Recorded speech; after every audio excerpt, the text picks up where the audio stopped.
रविवारी इडल्या केल्या होत्या आणि ते पीठ खूपच आलं होतं, मग थोडंसं राहिलं होतं, मी डब्यात भरून ठेवलं होतं. तर आज परत इडल्या कोण खाणार नाही. पण इडली चटणी तशी आमच्या घरात कोणाला फार आवडत नाही, पण गोड इडल्या खूप आवडतात. कोणाला कोणाला माहिती आहेत या गोड इडल्या. याला आम्ही सांदण बोलतो. मस्तपैकी त्यात गुळाचं पाणी टाकलं, थोडीशी हळद टाकली, कलर मस्त येतो आणि मग इडल्या इडल्या म्हणजे सांदण ते छान दिसतं.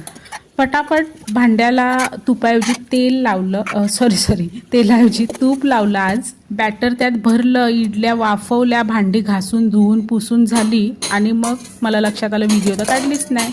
डब्यात इडल्या भरून ठेवलेल्या होत्या. या अशा या इडल्या, गोड इडल्या, याला आम्ही सांदण बोलतो. आणि या काही चटणी बिटणी बरोबर नसतात खायच्या, या चहा बरोबर खायच्या असतात. जाम भारी लागतात या चहाबरोबर खायला. गावकऱ्यांना माहिती असतील, गावात फार बनवले जातात. मी 2 कप चहा घेतले होते, म्हणजे थोडा राहिला तो दुसऱ्या कपात घेतला होता. खरं सुख म्हणजे काय हे सांदण खाल्ल्यावर समजतं.